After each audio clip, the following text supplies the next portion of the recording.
Valentin Cruard. L'œil du 20h sur une héritière à l'heure où l'on parle des progrès de la démocratie et de la transparence en Afrique. Elle s'appelle Pascaline Bongo. Elle a 59 ans. Elle est la fille de l'ancien président du Gabon, Omar Bongo. Et son train de vie a viré ces dernières années à la folie dépensière. L'œil du 20h avec Sébastien Lafargue et Mathias Second. Ce n'est peut-être pas évident comme ça, mais ces pots de crème glacée en disent long sur le train de vie d'une des héritières les plus riches d'Afrique, Pascaline Bongo. Un train de vie à crédit sur lequel l'œil du 20h a enquêté. Au Gabon, la famille Bongo est aux commandes depuis près de 50 ans. Il y a eu le père Omar et depuis sa mort en 2009, son fils Ali a pris sa succession. Mais il y a aussi la fille, Pascaline, une héritière au cœur du pouvoir, signe particulier, une légère tendance dépensière. À Paris, un homme était chargé de faire ses courses. Il s'appelle Franck Zakaria. Pascaline Bongo a été sa cliente pendant 15 ans, une cliente toujours très pressée. Les exigences de la cliente, c'est aujourd'hui j'ai besoin de fleurs, il est 21h, j'ai besoin de fleurs pour demain ou après-demain matin à Libreville.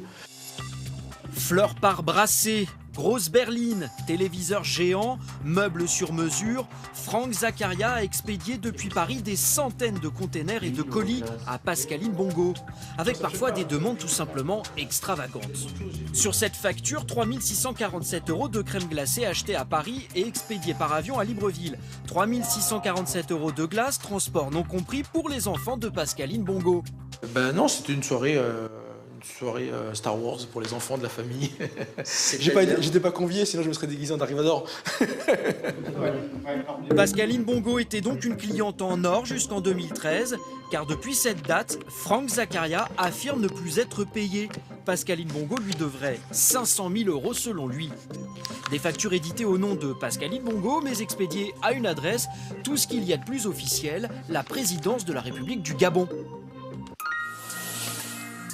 Alors Pascaline Bongo aurait-elle confondu son carnet de chèques avec celui de l'État gabonais? Directrice de cabinet de son père Omar, c'est elle qui organisait ses déplacements en avion.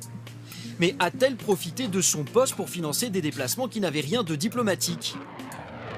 Entre janvier 2008 et septembre 2009, Pascaline Bongo a réservé pas moins de 280 vols pour un montant vertigineux de 87 millions de $. Des vols souvent effectués en jet privé, dont voici les photos. Intérieur luxueux, champagne et caviar servis à bord en supplément. Des prestations ultra haut de gamme selon le gérant de la société qui a affrété ces vols. Nous l'avons joint par Internet. Dans certains avions, on a ce qu'on appelle des master bedrooms. Ce sont des grandes chambres qui sont équipées comme celles des hôtels 5 étoiles. Certaines destinations semblent davantage touristiques que diplomatiques. Sur ce document qui retrace tous ces vols, on peut lire que Pascaline Bongo a réservé des avions pour Santa Barbara en Californie ou encore Saint-Thomas et la Barbade dans les Caraïbes. Et à bord, Pascaline Bongo voyageait parfois avec des célébrités plus showbiz que politiques, comme Jermaine Jackson, le frère de Michael. Comment l'ancienne directrice de cabinet justifie-t-elle ces vols facturés à la présidence de son pays? Allô? Oui, bonjour, Madame Bongo. Je suis journaliste à France 2, je m'appelle Sébastien Lafargue. Au revoir. Malgré nos nombreuses relances, ni elle ni son avocat n'ont souhaité répondre à nos questions. Et notamment celle-ci. Qui va payer pour les factures d'avion? Là encore en partie impayées, 8,3 millions de $ selon la société qui louait les jets.